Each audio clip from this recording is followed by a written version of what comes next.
मैं कहूँ कि मैंने 31.5 साल यहाँ पे नौकरी करी है और हमारी यूनिवर्सिटी ने मेरे ऑफिस में ना डेजर्ट कूलर भी नहीं लगने दिया। एसी की तो दूर बात है।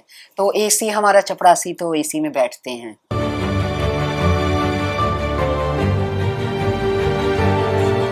और हमारा हेड ऑफ द डिपार्टमेंट वो 2 एसी कमरों पे ताला लगा के, दोनों में, एक में तो ताला ही लगा तो ये देते खास हैं। तौर से आपके कास्ट को देख करके ऐसा बिहेव किया गया क्या?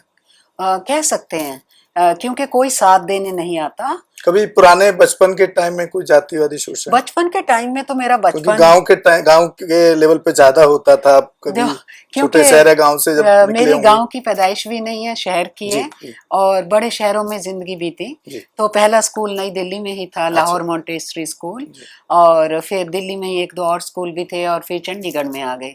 और चंडीगढ़ बहुत ही सोफिस्टिकेटेड हमारा आधुनिक शहर है।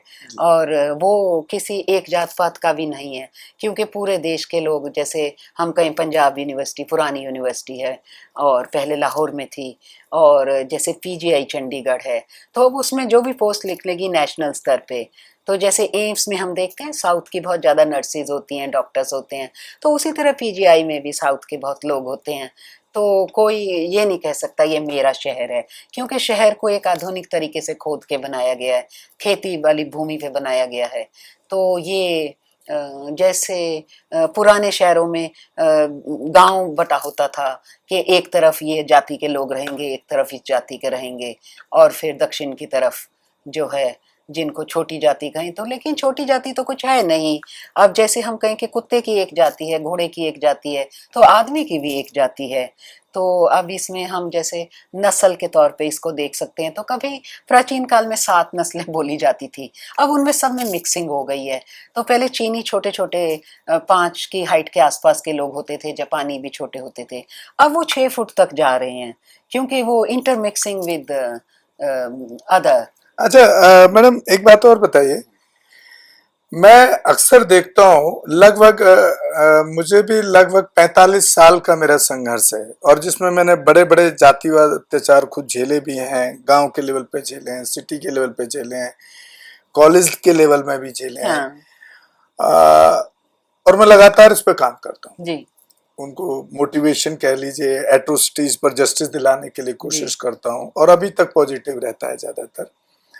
हमारे जब जो संगठन है और जो नेता हैं या जो हमारी पॉलिटिकल पार्टियां हैं, जैसे साहब काशीराम जी का एक फार्मूला है या बाबा साहब का फार्मूला है, पॉलिटिकल की इज द मास्टर की।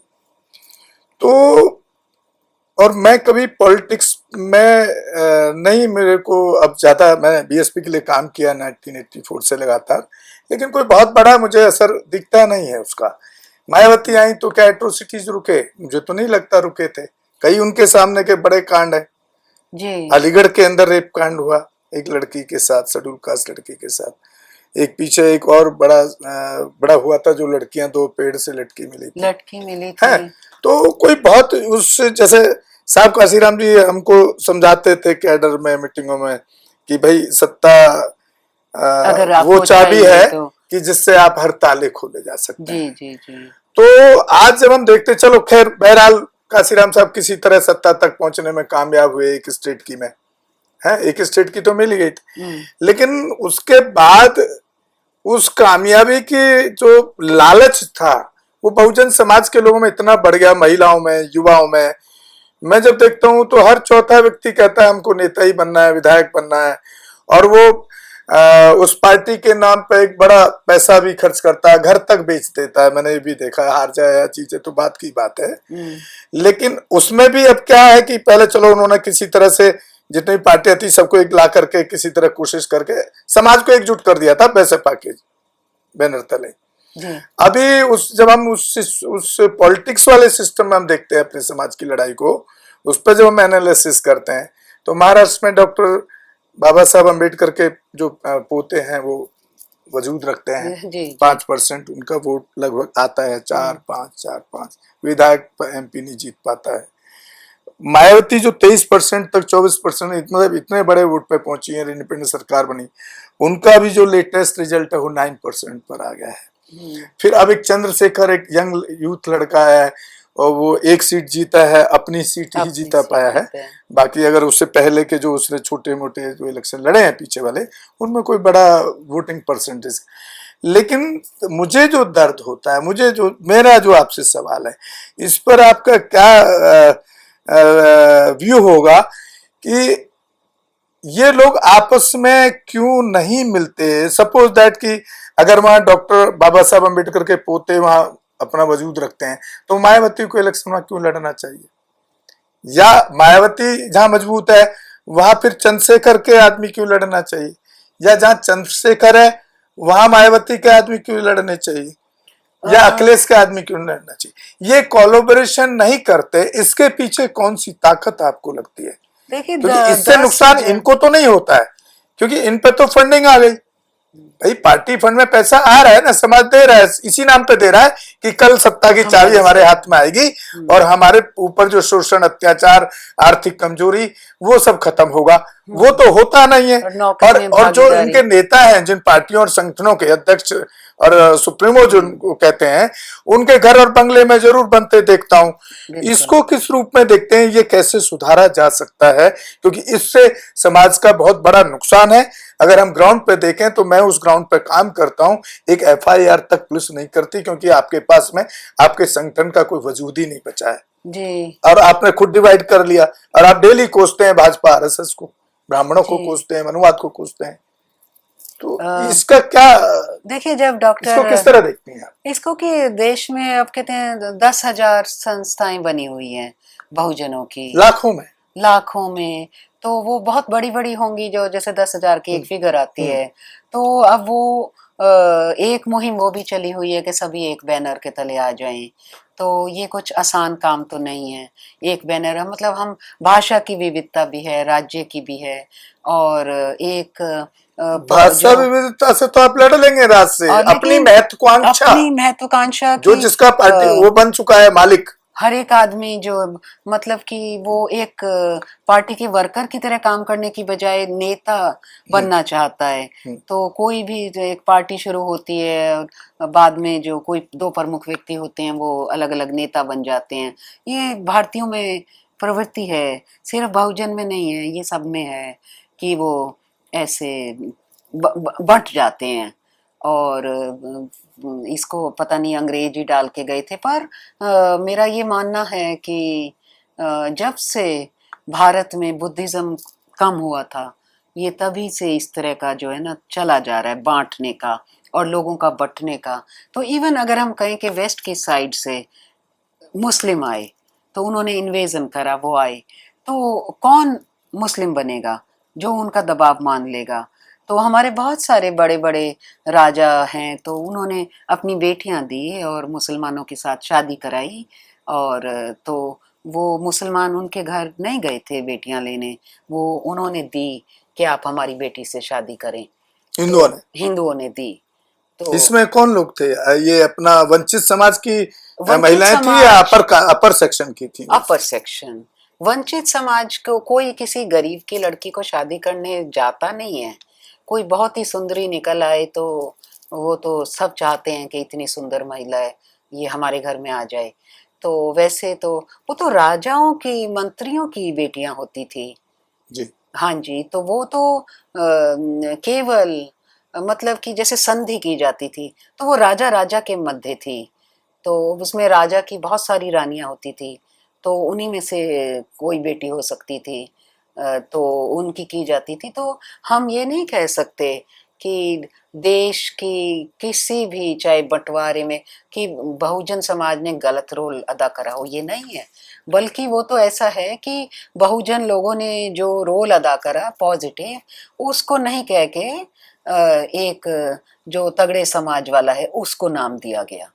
ये हम आज़ादी के समय से देखते आ रहे हैं। वो चाहे रानी झांसी के साथ जो थी झलकारी बाई, या हम कहें वो मंगल पांडे, या उसके साथ कौन किसने वो मेन रोल अदा करा, तो उसमें बहुजन समाज के नायक तो अब जो है बहुजन समाज अपने आप ढूंढ ढूंढ के और उन पे पुस्तकें भी छाप रहे हैं, अपना लिटरेचर आगे ला रहे हैं। के नायकों का तो इतिहास ही नहीं बताया। इतिहास केवल पावरफुल का लिखा गया है, और पावरफुल तो ये उच्च तो जाति मैं श्रेय देता हूँ कि कांशीराम साहब ने इस पे बड़ा काम किया। जब से काशीराम वो आए साहब अपने घर तो से काफी निकल गए और पूरी तरह से घर बार छोड़ दिया। जी हाँ। अपने माता पिता को कहा कि मैं अब कभी घर नहीं आऊंगा, किसी शादी को अटेंड नहीं करूंगा, शादी नहीं करूंगा, और मुझे बुलाना भी ना, तो उम्मीद भी ना करना कि मैं आऊंगा। तो इस प्रकार का जीवन तो मतलब हम कहें कि करोड़ों में ही कोई ऐसा पैदा होता होगा, जैसे डॉक्टर भीमराव अंबेडकर जैसा आदमी दूसरा नहीं है, भगवान बुद्ध जैसा दूसरा नहीं है, गुरु रविदास जैसा दूसरा नहीं है। तो ये सदियां लगती हैं जब एक ऐसा आदमी जो है पैदा होता है। तो आम आदमी से हम वो वाली उम्मीद भी नहीं कर सकते कि फटी पुरानी कमीज पैंट चप्पल में, और जिसको ये ना पता हो कि अगला भोजन उसको कौन। बहुजनों के लिए क्या संदेश देना चाहती हैं? क्योंकि बहुजनों काफी को टाइम हो गया है और मुझे दिल्ली जी जाना जी है। जी जी जी बहुजनों को सबसे पहले अपनी शिक्षा पे ध्यान देना पड़ेगा, शिक्षा और स्वरोजगार करना पड़ेगा, क्योंकि सरकार बहुत सालों से, आज की बात नहीं है, जब से संविधान लागू हुआ बहुजनों के लिए नौकरियां बताई गई, इतने परसेंट है, ये है, लेकिन अभी राइट नाउ लाखों नौकरियां पड़ी हैं जिनको भरा नहीं जाता, और किसी की मंशा नहीं है, क्योंकि पावरफुल समाज जो है वो अच्छी पोजीशंस पे बैठा है जिन्होंने सिलेक्शन करनी है। तो बहुजनों की नौकरियां उनको नहीं दी गई हैं। जो एक शुरू की क्लास आई थी तो उसमें हम अपने पिताजी को भी कह सकते हैं, तो वो अपनी मेहनत से, जैसे उन्होंने एमए करी, बीए करी, संस्कृत करी, लॉ करी, और वो बताते हैं कि जैसे एक एग्ज़ाम आया, पता चला कि ये एक एग्ज़ाम है जिसको पास करके ऐसे अफसर बना जा सकता है, और उन्होंने वो एग्ज़ाम दिया और पास हो गए और अफसर बन गए। तो वो वाली, उसमें चाहे आदमी ड्राइवर बना, चाहे क्लर्क बना, चाहे वो कोई अधिकारी बना, तो वो अपने परिवार को और अपने आसपास के रिश्तेदारों को कुछ आगे बढ़ा पाया।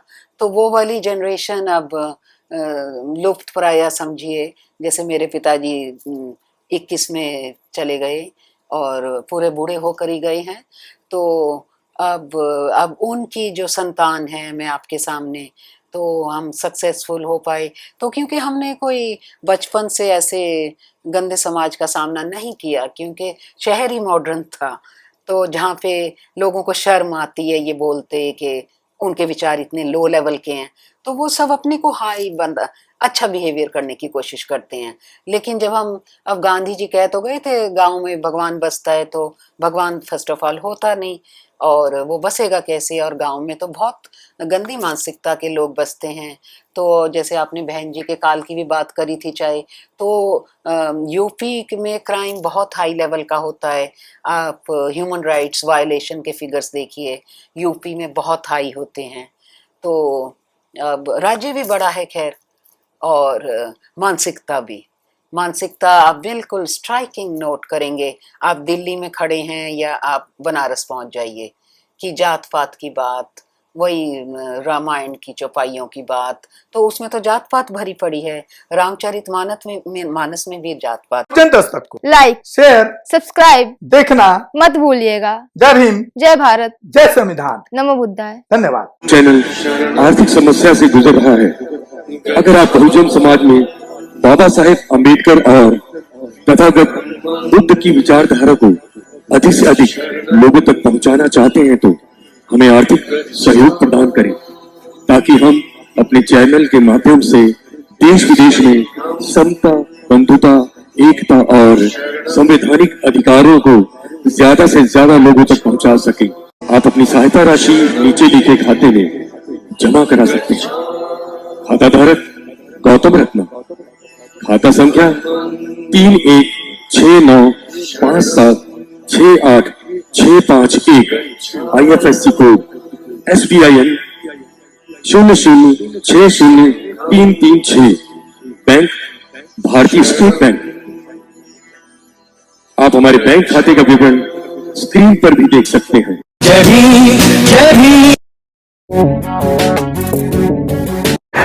मैं गौतम रत्ना आपका बहुजन फिल्म प्रोडक्शन में स्वागत करता हूं, और आप हमारे प्रोडक्शन हाउस के अंदर अपना कैरियर बना सकते हैं as a film director, as a producer and actor and actress and editor and cinematographer also. अगर आपको फिल्म से रिलेटेड कुछ भी प्रोजेक्ट आपको बनवाना है तो हमारे पास में पूरा सेटअप है, जिसमें फिल्म कैमरा है, शूटिंग लाइट्स है और एडिटिंग है। सारा A to Z एक ही जगह पर आपको हमारे यहाँ पर मिल जाएगा। तो दोस्तों आप हमें कांटेक्ट कर सकते हैं हमारे नंबर्स पर 9810085714 और 8510005714। हमारे वेबसाइट पे विजिट कर सकते हैं www.filmserviceindia.com और हमें मेल भी कर सकते हैं gautamfilmsproduction@gmail.com पर।